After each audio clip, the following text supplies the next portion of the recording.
Hello and welcome back, friends. Welcome back, dreamers. Okay, so today we're going to do a walkthrough of my journal. This has been a much asked for, requested video. So I'm going to go ahead and do it with you right now. As you can tell, she has grown a lot. I still have a little bit more space there to work with and some more pages to tear out and continue to work. But let's just go ahead and show you. This was a book that I just couldn't wrap my head around, so I used it to do my art. Deception Cove. This is my first page. As you can see, hopefully you can see it well. It has a lot of glitter and it has a little girl, just almost her hair is almost waving in the wind, and she's looking towards the other pages, so it's like the beginning and the start of this journey of junk journaling for me. Now, I want to answer a question. A lot of people say, what's the point to a junk journal? What's its purpose?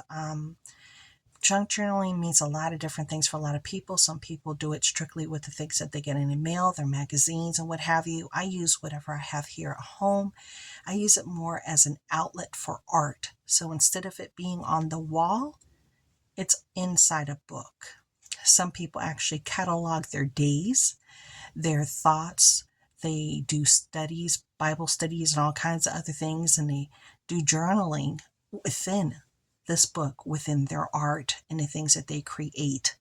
Some people capture this as moments of their life with photos, and they decorate it, and then they leave spaces for photos and places for, written messages about, this photo was X, Y, and Z I was with, and this is how I felt. For me, it's art, but in a book. It's going to be different for everyone. It's a way to release your artistic energy in a small space. So, Deception Cove is the title of this book. I took the cover, I integrated here within these pages. I did lots and lots and lots of layers. I did a video for this. I have lots of metal cogs that are in here, different things that are hanging off the page. I love things that just hang off the page. I have like a city underneath here. I made this look like leather. If you see it in person, it looks really cool. And lots of layers of different paints and things like that. Over here, you'll see a house that looks like it's floating in the air. That was a particular piece from Temu when I tore it and gave it some distressing and cogs. And this was a sticker from Dollar Tree, the ones that look like metal, but I aged it and it says forever. And some more cogs and lots of layers here as well. And I love the way it came out. It's very pleased. Then I always leave a few pages in between. So this next piece, let's see. Oh, this one was a lot of fun. Okay, this one was so much fun.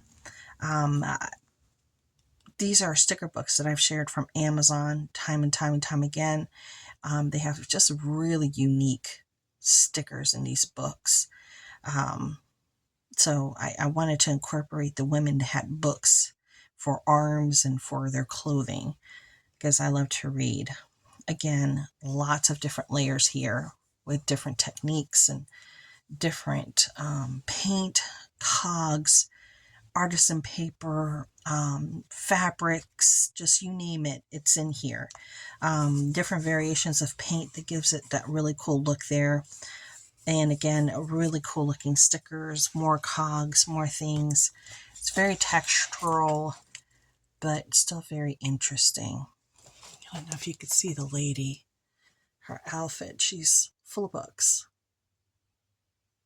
Just like she is. She's full of books.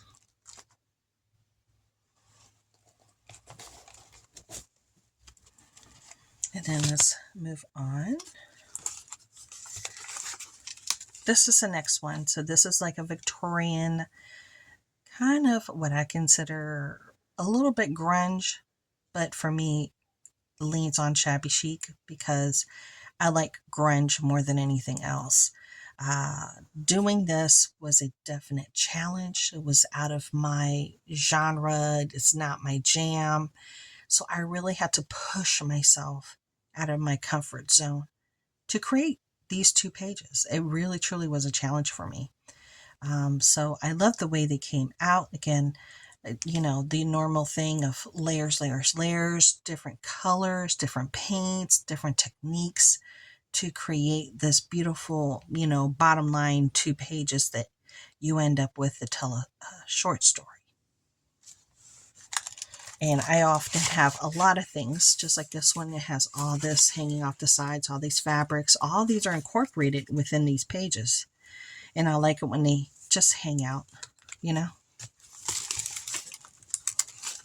So this one, I wanted to use some of my stickers and my things that I got from Dollar Tree. I said, now I want to use some of my stuff.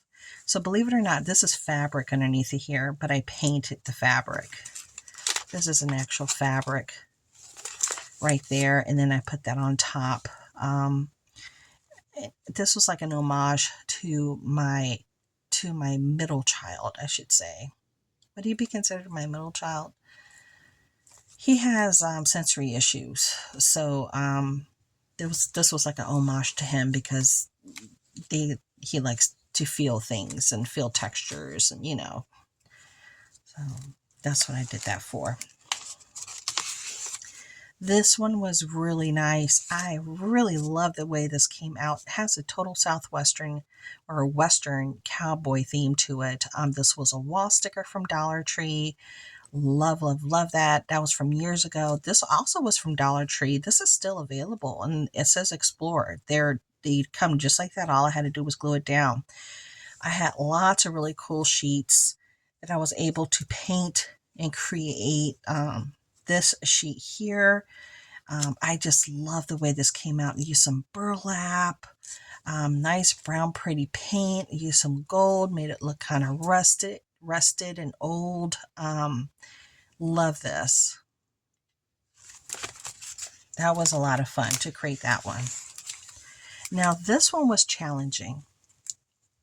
This is my sewing page, and it's challenging because I worked on this, I kid you not, for like 2 or 3 days because I kept changing it. It's like something was missing, something wasn't quite right. So I changed things up. I had to add black. I needed more of a focal point. Then I found this beautiful chandelier within my stash. Then I cut this beautiful foil sticker from Temu. Then I added her on top, and then I placed this black fabric that wasn't there originally. And I started taking things apart and rebuilding these 2 pages over and over and over again until I finally got this look, which I love, absolutely love. So it's almost like a sewing room with everything that you would find and you would need, and then even a receipt here for sewing, like you're creating something for someone in a dress form. So this was actually a lot of fun. All right, this next page. Oh, sorry. Look, she wanted to jump out and say hi. Yeah, that's a journal I'm working on now. I just released a hour-long video on that one. Okay, now these are super easy, but what's interesting about the background of these pages is I used my eyeshadows that I was throwing away. I was destashing, getting rid of old makeup that was, past their prime. And I decided to play around with the colors on a sheet. So I did it on these 2 sheets. Then I love the whole look of the sticker, and I did not want to take it apart. So I literally just laid it down. And that's how you got this really cool color variation, was from eyeshadows. And then I just lined it up with some ribbon. But I wanted to keep its integrity because the whole scene is just beautiful. So that was, even though it was simple, it wasn't simple. Again, something very dark, my genre. This was a canvas from Dollar Tree. And I just glued it on, and I did some painting. And this is like a mountainside that's, water's there, and you got a lot of fog. And yeah, I just thought it was beautiful. So that's what I did on that one. Then what's this next one? Okay, this one had 2 sheets. It did. I sent one to Karen as a card because it had a stag on it and she likes deers. So I sent her that. This I was using lots of different strips of fabric that I had gotten from, it's a class of 2020 something here, but I just used this to create the background, painted it black, added some artisan paper, even some metal here, this little bug there, and then added some more different papers and what have you in gold. But there was 2 sheets, but I sent one out. Okay, so this one again was I tried something new. So I was using some of my Tim Holtz stuff, and I did this with the texture paste, with the distressed texture paste, Tim Holtz, and I really like the way it came out. I use these lighter colors that I just don't gravitate towards when working on a book. I had to really push myself again to do something out of my comfort zone, and I'm really happy with what came out and how it turned out. I did have to work on this page again. Anything that is out of my genre, this just doesn't call to me. I always have to end up working on it for like 2 or 3 days, changing it up, mixing it up again, and ripping things off. And that's what happened here. I'll keep it real. That's what happened here. But the ultimate look, I'm very happy with. So I think it's really pretty.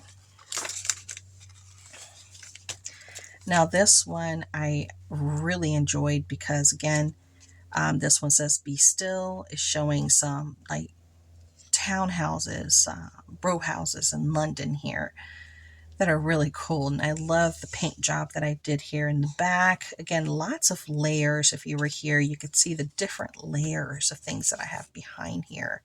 I even have metal cogs. And then this beautiful lady, that's almost like a steampunk looking lady. There's just no place like home. So she's going downstairs. She also looks like she's in London. Maybe she's going to one of these houses. And I left some of the wording peeking out in the back here, and in lots of different textures that I combined with different things in different areas. So I really like this one. I thought it came out pretty cool. The next page, let's see. Okay, so this one was a simpler page. I probably wasn't feeling too well, but I wanted to do something. And sometimes simple is what you need. And this is what called out to me. So I really like the colors of the sheet behind. I like the fact that I left the wording behind it so you could see the storyline of this book behind it. Almost like you want to flip this up and there's going to be a secret that's going to be revealed, right? I love the dragonfly sticker I placed here, like almost like a little tag. Then I did the layers of these different sheets. And then this was a sticker, a leaf sticker that I found a place for here in the center, and I made it the centerpiece. So yeah, I like that one. Sometimes simple is what you need. Now this is what you would call maybe more of a traditional junk journal, when you pull things out from a magazine. And this is exactly what I did here. All these were things from a magazine, and I did a whole video showing me going through the magazine and tearing these different things out. She is Indian here, and if you watch the video, you will learn that I am Puerto Rican, and that is Taino Indians. The surrounding areas had Arawak Indians, but I'm a Taino. So I do have Indian in me, and I connect to all this, okay? And I thought that this was beautiful. And I had a lot of fun putting all this together. So again, this is more of a traditional thing.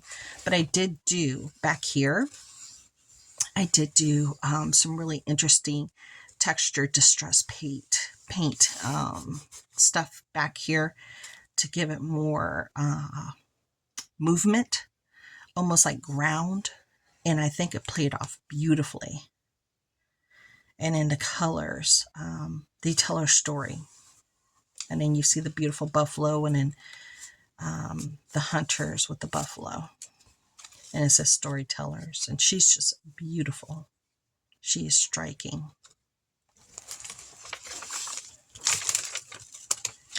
Then we come to this one. This was my Halloween page. This one I did struggle with. I will tell you, I struggled with this one. I remember when I did this one, I had to mess around with it for like 2 or 3 days. I did. I started and then I came back to it because sometimes you just got to walk away from something for it to make sense. And now I'm looking at it and I'm glad that it turned out the way that it did because it's very unusual and pretty. This burgundy and silver color in the back, this almost leans to a lavender, it's just very cool looking. Very cool looking. How I was able to create that. Then it did add a lot of stickles here to make this very flat page pop. Then I added these additional things, and of course, you know, the different layers of materials and fabrics, just like netting, you know. So I was happy with the way that turned out. Is that the last page? Yeah, that was the last page, you guys. So I have not worked on this book for a while. I kind of just let her sit and rest for a little while as I focused my attention on my home, on my family, my spiritual growth, and my other hobbies like dollhouse miniatures, my work, and things like that. But I'm going to get back to this with you guys, and I'm going to start creating, hopefully weekly, at least one page with you guys weekly, so I can add on to this because this is a very relaxing thing for me to do, and I do enjoy it. So hope you enjoyed my walkthrough here of my junk journal. I do have another book that I started working on as well. I do have another one. Maybe I'll try to figure out where that one landed and try to work on that one as well. So thank you so much for coming by, and I will talk to y'all later. Bye.